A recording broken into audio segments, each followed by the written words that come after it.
नमस्कार, आप देख रहे हैं खास मुलाकात। मैं हूं आपके साथ कुणाल गोस्वामी। आज की दौड़ती भागती जिंदगी में इंसान कहीं ना कहीं एक ऐसे पथ पर चला जाता है जहां वो अपने अस्तित्व को ढूंढने की कोशिश तो बहुत करता है, लेकिन ढूंढ नहीं पाता। कई बार जिस उद्देश्य को लेकर अपने जीवन का वो आगाज करता है, वो उद्देश्य कहीं ना कहीं बीच रास्ते में इतने ओझल हो जाते हैं कि इंसान पीछे लौटकर जाना तो चाहता है, लेकिन व्यवस्थाएं, परिस्थितियां ऐसी होती हैं कि कहीं ना कहीं उनको उन कारणों तक पहुंचने नहीं देती। ऐसे में आध्यात्म, धर्म, गुरु और योग, ये तमाम ऐसी चीज़ें हैं जो कहीं ना कहीं उसको उसके व्यक्तित्व से, आत्मा से बोध कराने की एक मात्र का जरिया बन जाती हैं। ऐसे में आज हमारे साथ जो शख्सियत मौजूद है, ना सिर्फ वो भारत में बहुत महत्व पाती है, बल्कि विदेशों में उनका एक अपना अलग मुकाम है, अलग नाम है। आज हमारे साथ स्पिरिचुअल लीडर, गाइड, साथ ही श्री श्रद्धाश्रम शक्ति सेंटर के लीडर या कहा जाए उनके कर्ता धर्ता श्री राज राजेश्वर गुरुजी मौजूद हैं। गुरुजी, बहुत बहुत स्वागत है आपका हमारे खास कार्यक्रम में। आज हम बात करते हैं आध्यात्म की, सेवा की, सत्संग की। तो तमाम चीज़ें हैं जो कहीं ना कहीं एक मंत्र नाम रह जाती हैं। आज का जो दौड़ता भागता इंसान है, इनको जोड़ नहीं पाता अपने आप से, लेकिन आपके जब हम सेवा सेंटर की हम बात करते हैं तो वो एक ज़रिया बन जाता है किसी इंसान को उसके बोध से अवगत कराने का। क्या कहेंगे? देखो, पहले तो मैं धन्यवाद आपका कहूँगा क्योंकि आपने अमूल्य समय निकाल करके मुझे यहाँ आमंत्रित किया। आज का जो युग है वो साइंटिस्ट युग है और 21वीं सेंचुरी में आप कोई भी बच्चों को पूछो और उसको कुछ कहो कि भाई ये करना है, वो करना है, तो इसके पीछे एक ही है, बोलता why we have to do this, क्यों हमको क्यों करना है। तो ये व्यस्त वस्त इतने बिजी शेड्यूल में आदमी की खोज यही रहती है कि मुझे शांति कैसे प्राप्त हो। और हमारा सिद्धाश्रम का पूरा मंतव्य के साथ साथ एम ये रहा कि इतने फास्ट युग में सबसे कम समय में हम कौन सी ऐसी विधियां बताएं, कौन सी ऐसी ट्रिक बताएं, कौन से ऐसा रास्ता बताएं जिससे लोगों को शांति मिले। हमारा सिद्धाश्रम का यही मंतव्य रहा और इंटरनेशनल लेवल पे, ऐसा नहीं कि सिर्फ भारत तो हमारा विश्व गुरु है ही, मगर उसका ही एक छोटा सा पोस्टमैन का काम मैं कर रहा हूं जो मेरे गुरु का कार्य है। जी नहीं, वैसे ही अगर कहा जाए तो ये आइडिया आपको, कॉन्सेप्ट कहाँ से आया कि श्रद्धाश्रम का एक पुनर्निर्माण करना है, उसको एक नए सिरे से आगे ले जाना है, और ना सिर्फ देश में जबकि देश से बाहर जो तमाम भारतवासी अपने अस्तित्व को ढूंढ रहे हैं उनके लिए भी एक सूत्र का काम करना है? देखो, जैसे कहते हैं कि ये आत्मा तो ये शरीर से मिलती, मगर फिर पूर्वजन्म से लेकर के अभी से देखे तो कोई ना कोई माध्यम बन जाता है। तो मेरे जीवन में गुरु रहे जो जिनको कहते हैं डॉक्टर नारायण श्रीमाली जी, और इनका संन्यास योग का नाम रहा स्वामी निखिलेश्वरानंद जी, जिनकी कृपा से मुझे बहुत कम छोटी उम्र में मैंने दीक्षा प्राप्त की। और उसके बाद मैं जब विदेश गया तो विदेश में मैंने देखा कि मंदिर है, गुरुद्वारा है, मस्जिद है, आध्यात्मिक स्थान है, सब जगह है, मगर उसमें एक ऐसा स्थान हो जो जीवित जागृत हो, जिसके माध्यम से कोई भी समस्या हो, कोई भी बातें हैं तो जो कोई जीवित व्यक्ति से आकर के करे। तो वही उद्देश्य से मैंने एक सिद्धाश्रम की स्थापना की और मेरा जीवन का मार्ग दिखाने वाले मेरे सदगुरु डॉक्टर नारायण श्रीमाली जी।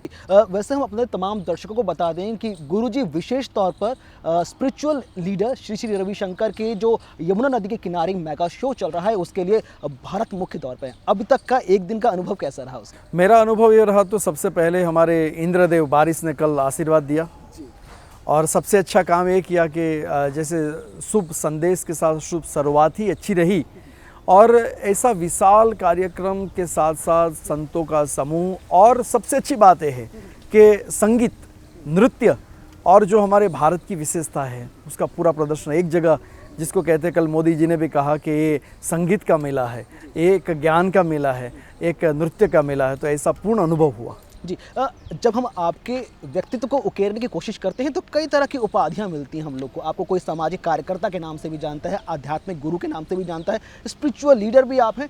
कौन सी भूमिका ज़्यादा पसंद आती है, किसमें ज़्यादा सहज हो जाता है, या फिर इन तमाम व्यक्तित्वों को एक शरीर में समाहित करना इतना आसान तो नहीं होगा गुरुजी आज के समय में? सही बात है। देखो, उपाधियाँ जितनी मिलती है इतनी उपाधि बढ़ती है और इतना काम भी बढ़ता है। तो देने वाले देते ही है, कार्य के अनुसार देते हैं, ऐसे तो मिलती नहीं है। तो कार्य spiritual, cultural and community service का जो कार्य हम कर रहे हैं सिद्धाश्रम के माध्यम से, तो उसके साथ साथ ज्ञान की और साधना सत्संग का प्रचार प्रसार होता ही है। मगर सामाजिक सेवा का भी उसमें इन्वॉल्वमेंट किया है, जिसके माध्यम से लोगों को अपना जीवन के सरल मार्ग मिले। जी आप धर्म पे बहुत रिसर्च करते हैं।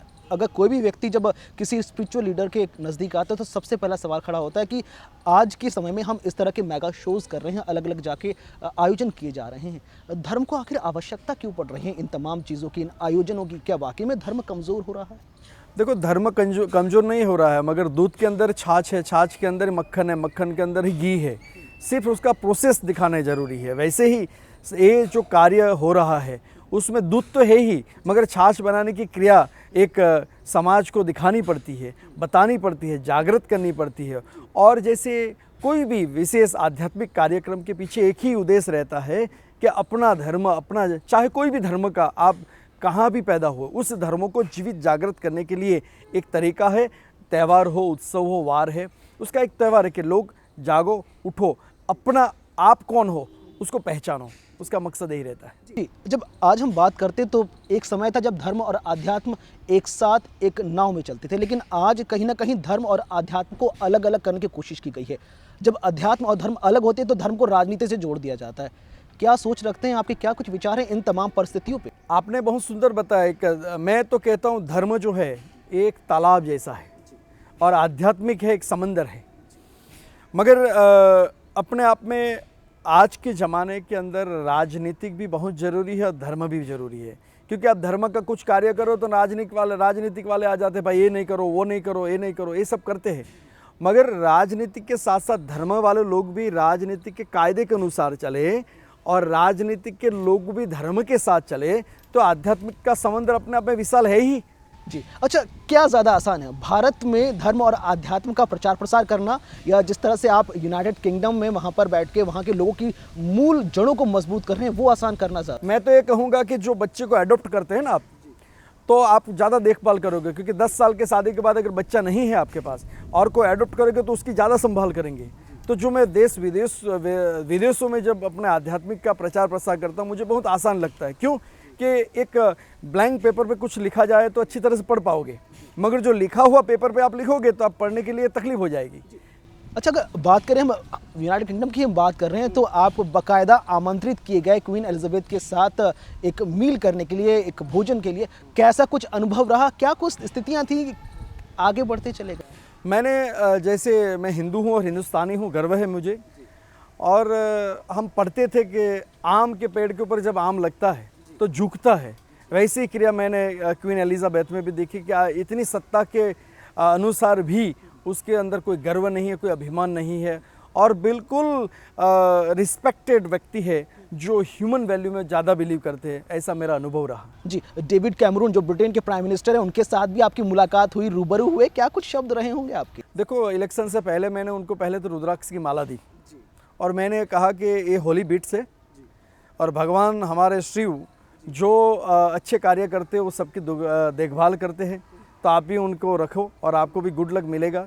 और वास्तव में उनको गुड लक मिला और उसके बाद उन्होंने मुझे नंबर 10 डाउनिंग स्ट्रीट में भी आमंत्रित किया दिवाली के कार्यक्रम में और बहुत खुश हुए। और मैं कहता हूँ वो भी अपने भारतीय धर्म के अनुसार और भारतीय संस्कृति के अनुसार बहुत प्रेम करते हैं और बहुत प्रोत्साहन भी देते हैं। जी, अच्छा, लगातार आप भारत से रूबरू होते रहे हैं, भारत के आंतरिक मसलों पर भी आप अपनी राय लगातार देते रहे हैं सोशल मीडिया के माध्यम से। एक मैंने आपका वीडियो देखा था जिसमें आपने कहा था कि गूगल में आप सब कुछ ढूंढ सकते हैं लेकिन गूगल में आप प्रेम नहीं ढूंढ सकते, और अगर गूगल में आप प्रेम अपलोड कर दोगे तो डाउनलोडिंग नहीं हो पाएगी।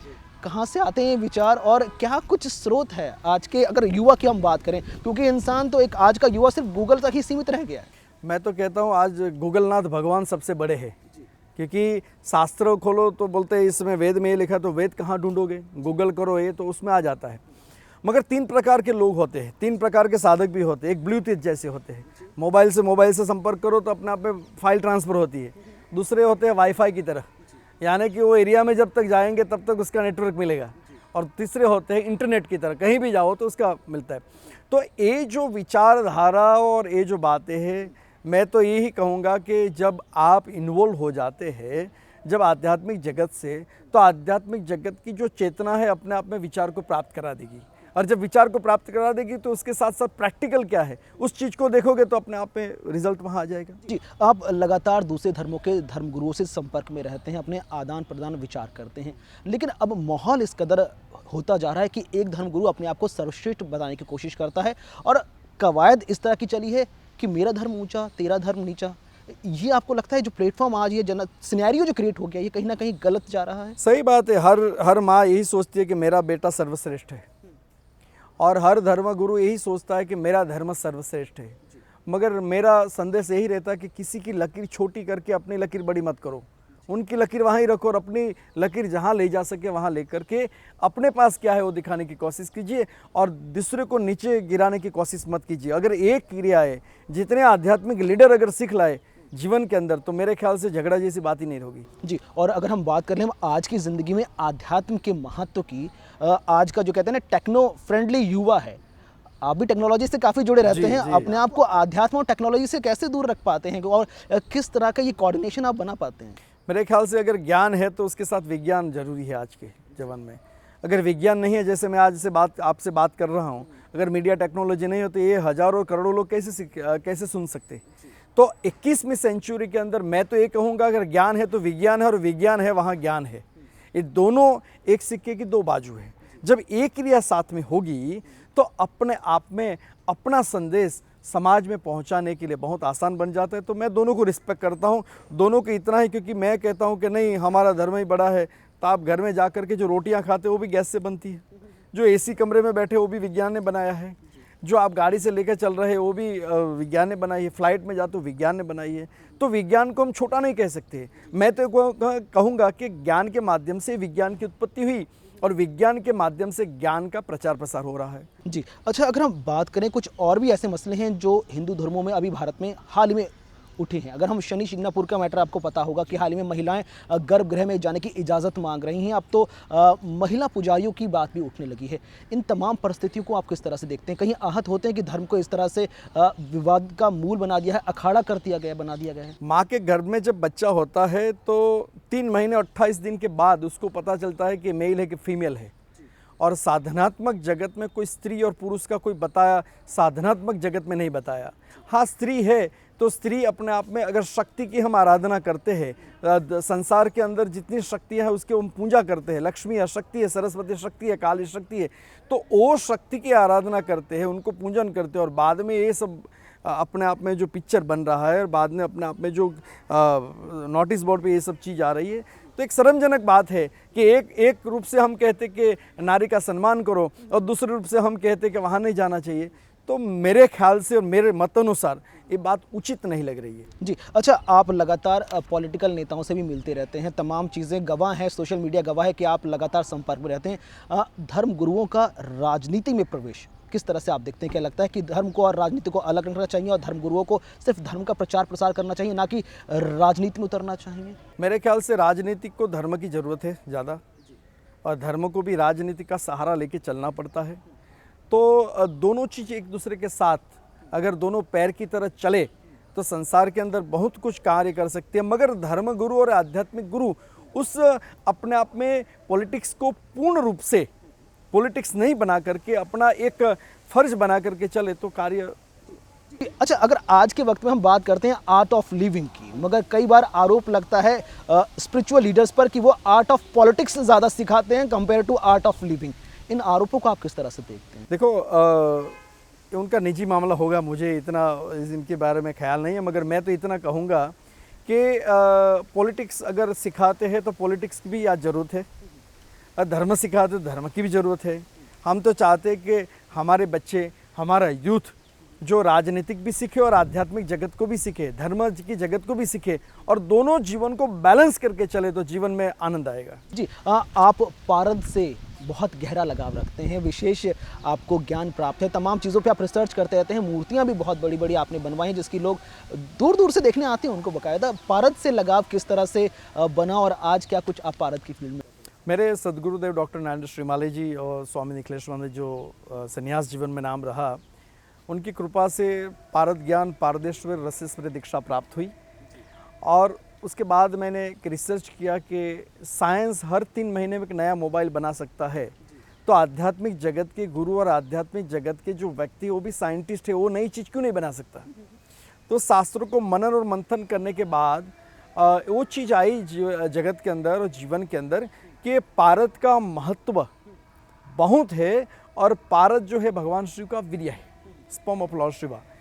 और उसके माध्यम से अगर पारद शिवलिंग बनाया जाए और उनकी पूजा की जाए तो पूर्णतः प्रत्यक्ष पूजन भगवान शिव का माना जाता है और उसका अनुभव मैंने भी किया है और साधकों भी करवाया है। जी, आप खुद एक युवा हैं, युवा मासेस को आप लीड करते हैं, ना सिर्फ हिंदुस्तान में, विदेशों में भी कई जगह आपके टूर भी होते रहते हैं। आज का युवा जो इतना कहीं ना कहीं कहा जाए तो कोवर्ड हो गया है, डिप्रेस हो गया है, या अपनी पर्सनल लाइफ में इतना इन्वॉल्व हो गया कि धर्म को जगह नहीं दे पाता, अध्यात्म को जगह नहीं दे पाता, उन लोगों के बारे में आप क्या कुछ सोचते हैं? क्या कुछ जरिया हो सकता है एक आम युवा का कि वो कुछ समय ही तो सही लेकिन आध्यात्म के लिए निकाले, तो धर्म के लिए निकाले, ध्यान के लिए निकाले?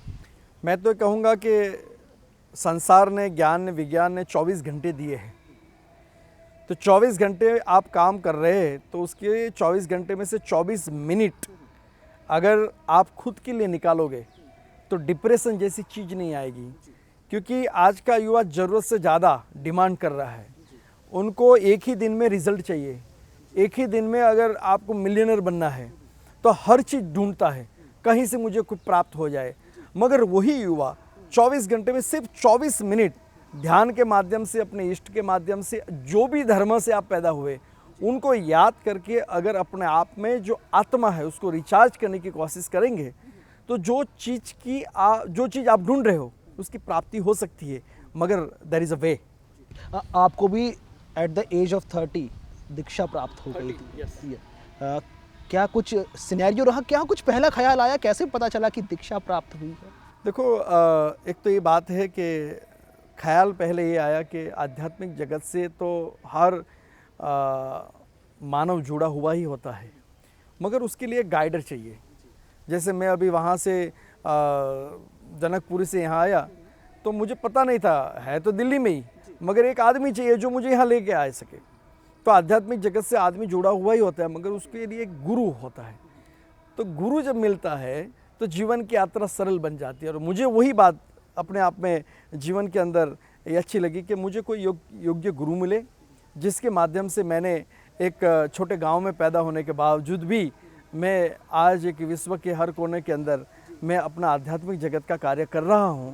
तो वही बात आई कि जीवन में कुछ करना है। जीवन में बच्चे तो पशु भी पैदा करते हैं, जीवन में पैसा तो सब लोग कमाते हैं, मगर जीवन का उद्देश्य ये नहीं है। जीवन का उद्देश्य है कि कुछ लेके आए हैं तो कुछ देके जाओ। जी, अच्छा, अगर और पीछे जाएं आपके बचपन काल में, तो आप क्या बचपन से ही था कि आध्यात्म से ही जुड़े रहना है, समाज सेवा ही करनी है, तमाम लोगों के लिए अपना पूरा जीवन अर्पित कर देना है? देखो, अभी की एज में से पीछे अगर मैं जाऊं तो जब बच्चे होते हैं हम तो खेल कूद करके कुछ खिलौना रूप में ये करते हैं, मगर हमारा चित्त और मन और हृदय जहाँ हमारा उद्देश्य होता है वहाँ जुड़ा रहता है। तो छोटी उम्र से ही मुझे एक ऐसा भाव था कि चलो मैं आध्यात्मिक जगत से जुड़ा हुआ हूँ और मैं कार्य कर रहा हूँ, मगर एक न एक दिन मुझे कुछ बनना है। तो वही बात है कि खुद ही कुकल बुलंद इतना कि हर तकदीर से पहले खुदा बंदे से खुद पूछे कि बता तेरी रज़ा क्या। अच्छा, अगर हम, ये मेरा पर्सनल सवाल है वैसे, मगर जब यूथ की हम बात करते हैं तो सबका सवाल आता है कि क्योंकि एक जगह पर डिग नहीं हो पाता, इतना मटेरियलिस्टिक हो गया, या कहा जाए इतना फास्ट फॉरवर्ड, जिसने आपने बात कही कि इतना ज़्यादा आगे बढ़ने लगा है कि वो एक जगह ठहर नहीं पाता और फिर शांति की तलाश में ढूंढता है। ऐसे लोगों के लिए आप क्या संदेश देंगे? मैं तो कहता हूँ, जैसे एक तालाब के पास जाते हो आप और वहाँ आपका चेहरा देखते हो जल के अंदर, तो अगर पानी और जल स्थिर है तो चेहरा दिखाई देगा। पीछे से कोई कंकड़ अंदर डाल दे तो आपका चेहरा नहीं दिखाई देगा। वैसे ही शांति की प्राप्ति करने के लिए सबसे आसान उपाय है, जिस स्थान पे भी हो, चाहे आपके बेडरूम में हो, बैठ करके अगर ध्यान का 20-25 मिनट करो आंख बंद करके, तो अपने आप में शांति का अनुभव होगा। और इसके लिए धीरे धीरे प्रैक्टिस करोगे तो एक न एक दिन ऐसा आएगा कि ध्यानस्थ अवस्था में आप चले जाओगे। जी, अच्छा, एक सवाल यहाँ पर यह भी उठता है कि आज तमाम, एक समय था जब गुरुकुल प्रथा थी, लोग गुरुकुल जाके शिक्षा प्राप्त करते थे, लेकिन आज एक समय ऐसा आ गया कि खुद तमाम धर्म गुरुओं को या लीडर्स को जाके अलग अलग जगह प्रवचन करने पड़ते हैं, बताना पड़ता है कि ये आपका धर्म है, ये आपकी शिक्षाएं हैं, ये आपकी दीक्षाएं हैं, ये आपकी मनोदिशा होनी चाहिए। ऐसी स्थितियों को लेकर आप क्या कुछ सोच है क्या वाकई में? ये तो प्रश्न जो आपका है उस प्रश्न से मैं भी सहमत हूँ कि ये बताना ही पड़ता है और मेरे ख्याल से बताना पड़ेगा, क्योंकि हर व्यक्ति हर मानव अपने उद्देश्य से स्थिर नहीं है, भटकते रहता है। जैसे 5 गाय चल रही है तो पीछे उसका जो रखवाला है वो बता देता है नहीं इधर से चल इधर से चल।